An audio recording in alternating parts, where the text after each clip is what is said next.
Muito bom dia a todos. Quero desejar-vos um bom sábado. Sejam todos muito bem-vindos. É bom quando vimos aqui à frente e que olhamos para esse lado e que vimos, cada vez que aqui vimos, pessoas diferentes. Sejam bem-vindos. Convido-vos a vir mais vezes. É um gosto poder receber-vos. Aqueles que estão em casa também a ver-nos, também desejar a todos um bom sábado e que se sintam bem.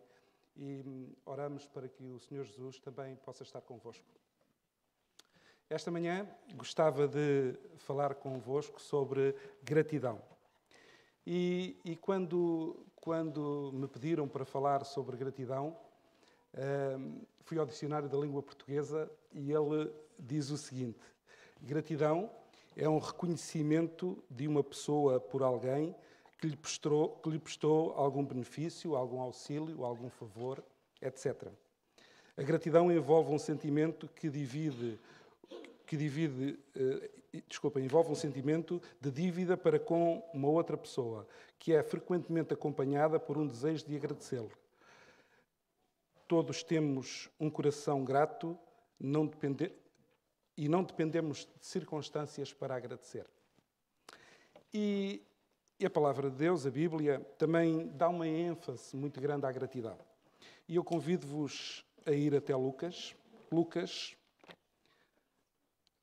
no capítulo 17, e eu confesso-vos que a semana passada fiquei um pouco assustado em ter que fazer outro sermão, porque quando o Pedro começou a falar de leprosos, de 4 leprosos, ao início ouvi só os leprosos, eu fiquei, eu tenho que arranjar alguém que não seja leproso para falar, porque o Pedro hoje vai falar dos leprosos e se calhar são os mesmos leprosos, mas não.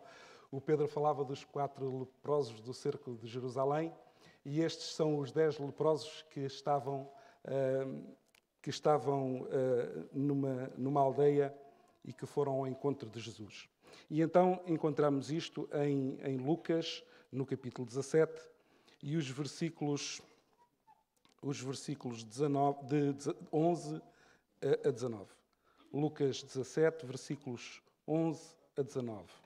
E diz-nos assim: de caminho para Jerusalém, passava Jesus pelo meio de Samaria e da Galileia.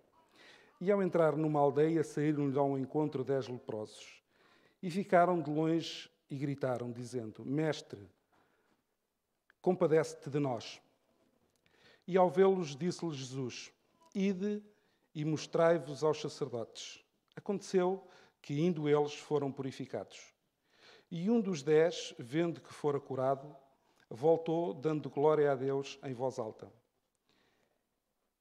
E prostrou-se com o seu rosto em terra aos pés de Jesus, agradecendo-lhe. E este era samaritano. Então Jesus lhe perguntou: Não eram 10 os que foram curados? Onde estão os 9? Não houve, porventura, quem voltasse senão para dar glória a Deus, senão este estrangeiro. E disse-lhe: Levanta-te e vai, a tua fé te salvou ou a tua fé te curou. Nesta passagem vemos aqui que Jesus estava a caminho de Jerusalém. Nesta altura estava muito próximo da data da sua crucifixão. E ao passar entre Samaria e a Galileia, aproximaram-se estes 10 leprosos e gritaram ao Senhor em alta voz: Senhor, Jesus, tem compaixão de nós. Compadece-te de nós. Claramente que vimos aqui que 9 destes leprosos eram judeus e um deles era samaritano. Naquele tempo havia uma rivalidade muito grande, como sabem, entre os judeus e samaritanos. E eles não se davam muito bem, não estavam próximos uns dos outros. Mas parece que esta doença que eles partilhavam em comum que os aproximava. Eles estavam num estado bastante, com umas condições bastante precárias no sítio onde eles viviam. Eles dependiam daquilo que os outros não queriam. Aquilo que eles comiam eram os restos que sobrava da sociedade. Não tinham como ter uma vida normal. estavam afastados de tudo, de todos, e provavelmente aquilo que mais os magoava, que mais os atormentava, era o facto de terem que ter deixado a sua família, as esposas, os filhos, aqueles a quem eles amavam, e foram colocados num local que praticamente estavam desprezados de toda a sociedade. Ainda por cima, quando alguém puro se aproximava deles, eles tinham que gritar em alta voz e tinham que dizer que eram impuros. Eles tinham que proclamar isso. A lei assim os obrigava. E, dependendo do tempo em que aquela doença durasse, o tempo em que a lepra durasse, partes do corpo deles iria-se degradar, a sua pele ficava com um aspecto horrível. Não era nada bom de se ver, aquilo que por ali acontecia.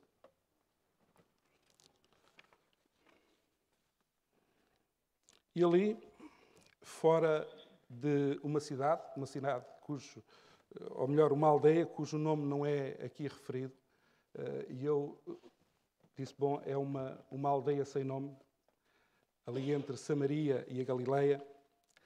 Foi ali que estes homens encontraram o Senhor Jesus. E foi ali que eles imploraram por ajuda. E Jesus, o que é que ele faz? Ele ordena que eles vão. Vão e mostrem-se aos sacerdotes para ele ver como é que vocês estão. E é interessante aquilo que acontece pelo caminho. Eles foram, realmente, eles obedeceram à ordem e foram. Aqueles não ficaram curados de imediato. Mas ainda assim, à ordem do Senhor Jesus, eles foram. E o milagre aconteceu pelo caminho. E eles, ao caminharem, eles perceberam que, a uma dada altura, eles começaram a ficar curados. E vocês repararam o que é que o texto nos diz. 9 destes leprosos continuaram o seu caminho, como se nada fosse, foram-se dirigir exatamente aos sacerdotes, mas houve um deles que resolveu voltar para trás. Ele voltou para trás e foi ao encontro do Senhor Jesus. Porque ele tinha percebido que o seu corpo efetivamente estava curado, mas se calhar a sua alma estava sedenta do poder de Deus. E ele queria mais do que isso. E ele resolve voltar para trás e agradecer ao Senhor Jesus. E é interessante notar que em cada geração pela qual passamos, há sempre um remanescente que vem atrás do Senhor Jesus e que lhe pede auxílio, que lhe pede que o ajude nas suas dificuldades. Enquanto que 99% dos outros, eles continuam a sua vida normal, fazem a sua vida, vão para o seu trabalho, vão para a escola, fazem tudo, mas nem sequer se lembram de que há um Deus que os pode ajudar, que há um Deus que pode realmente estar com eles na sua vida e no seu dia-a-dia. Continuam, por assim dizer, a sua rotina normal. E este samaritano que voltou para trás, ele queria mais do que realmente a sua cura física. Ele queria mais do que aqueles benefícios materiais. E ele voltou realmente porque tinha sede de Deus. O seu corpo estava curado, mas a sua alma tinha um vazio tremendo. E certamente ele sabia que Jesus era a fonte da vida eterna. E ele percebeu isso. Ele percebeu que aquele homem que estava a falar com eles não era um homem normal. Ele percebeu exatamente que ele era o Filho de Deus. E por isso ele resolve voltar para trás e dar graças a Deus por aquilo que lhe tinha acontecido. E prostrou-se em terra realmente perante o Senhor e prestou-lhe realmente adoração. E por isso ele volta e resolve realmente curar também a sua alma. E muitas vezes nós julgamos estes 9 porque erraram e não voltaram. Mas se nós analisarmos bem a nossa vida, se pensarmos bem naquilo que nós fazemos diariamente, parece-me que não há muita diferença daqueles 9. Nós temos sempre a tendência de pedir a Deus aquilo que Ele tem para nos dar e esquecemos de agradecer realmente os benefícios e aquilo que Ele nos dá. Pedimos, pedimos, pedimos e somos muitas vezes tardios em agradecer. A gratidão foi um sentimento que moveu aquele samaritano a voltar e a adorar Jesus. Não por aquilo que ele é, mas por aquilo que ele podia fazer ainda na sua vida. E o salmista, no Salmo 116, é um salmo de gratidão. Se formos até ao Salmo 116, vimos logo no início desse salmo, que é um salmo de gratidão. E o salmista, no versículo 12, ele diz assim: que darei eu ao Senhor por todos os benefícios para comigo.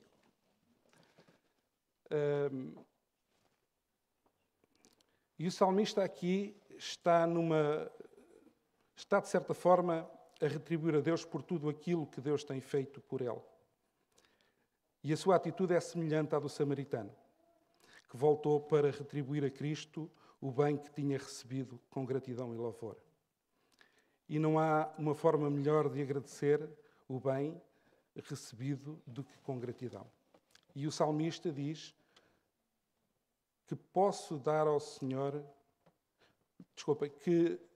que posso dar ao Senhor como forma de expressar a minha gratidão. E esta pergunta eu também deixo aqui a cada um de nós esta manhã. O que é que eu posso dar ao Senhor? O que é que cada um de vocês pode dar ao Senhor como forma de retribuir a sua gratidão para connosco?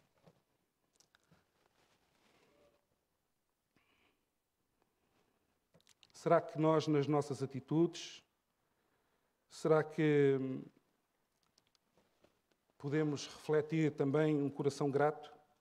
Será que temos agido e temos assumido compromissos para com a obra de Deus, como forma de retribuir o bem que Ele tem feito com cada um de nós?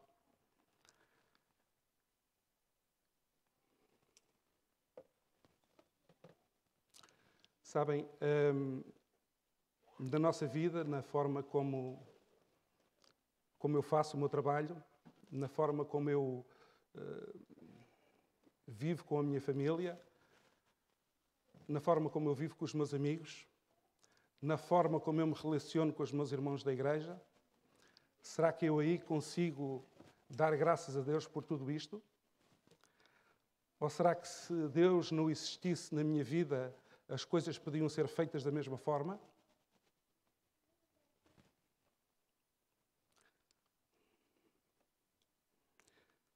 Se realmente desejamos ser gratos, devemos ver que há algo especial em tudo o que é colocado nas nossas mãos. Nas funções que eu desempenho na igreja, sejam elas quais forem, será que eu sou grato a Deus por tudo isto?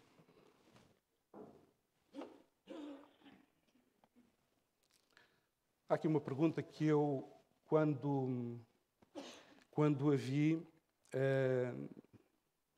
fiquei na dúvida se havia de colocar ou não. É uma pergunta um bocado desconcertante. Ela diz assim: será que você e eu somos gratos a Deus independentemente das circunstâncias? Se calhar, quando tudo me corre bem, é mais fácil. Mas quando as coisas não correm tão bem assim, como é que eu vou dar graças a Deus por isso? Quando tudo corre bem, eu agradeço, não há problema nenhum. Como eu costumo dizer, não há stress.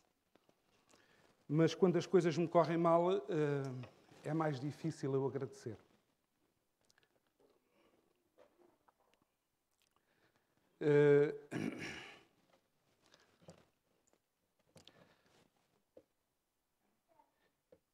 Eu nunca contei isto em público, mas ainda assim vou arriscar. Há cerca de 14 anos e meio atrás,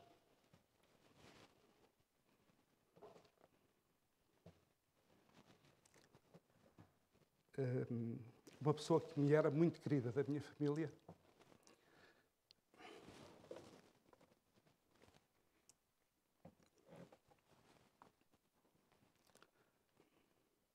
Ele teve um acidente que se revelou fatal, passado alguns dias. E como é que eu agradeço? E as perguntas, automaticamente, elas colocam-se. E eu não sou diferente dos outros. Porquê? Porquê?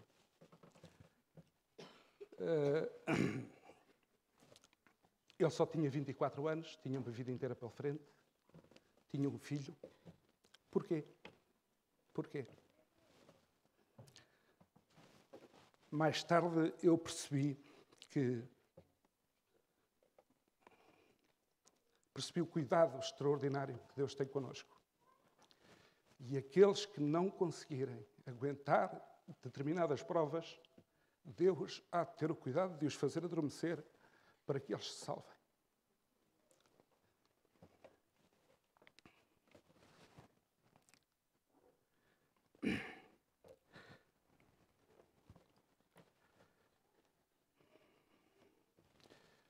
E esta manhã eu queria dar algum tempo a que cada um dos irmãos que está aqui pudesse também ter tempo para agradecer. E que, quando saíssemos daqui esta manhã, não acontecesse como aconteceu àqueles 9, que fôssemos sem agradecer os feitos que o Senhor Jesus tem feito por nós. E por isso eu vou-vos dar tempo, sentados como estão, de pé, de joelhos, da maneira que se sentirem mais confortáveis para o fazerem, que possam orar ao Senhor e que lhe possam agradecer os feitos que Ele tem feito na vossa vida.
São Mateus, está cá.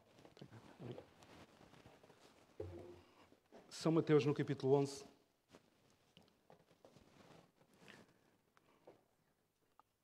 São Mateus capítulo 11, versículo 28, 29 e 30. E vou terminar com estes versículos. Quando as coisas parecem que não correm bem, ou mesmo quando não correm bem, temos aqui uma promessa extraordinária. E temos que dar graças a Deus por tê-las. Existem muitas ao longo da sua palavra nos quais nós nos devemos apoiar. Vinde a mim, todos os que estáis cansados e subcarregados, e eu vos aliviarei. Tomai sobre vós o meu jugo e aprendei de mim, porque sou manso e humilde de coração, e acharás descanso para a tua alma. Porque o meu jugo é suave e o meu fardo é leve. Que realmente possamos ser prontos a agradecer, porque temos, ao longo da palavra de Deus, promessas extraordinárias. E que, se nós as reclamarmos, elas podem tornar a nossa vida de uma forma diferente. Um bom sábado.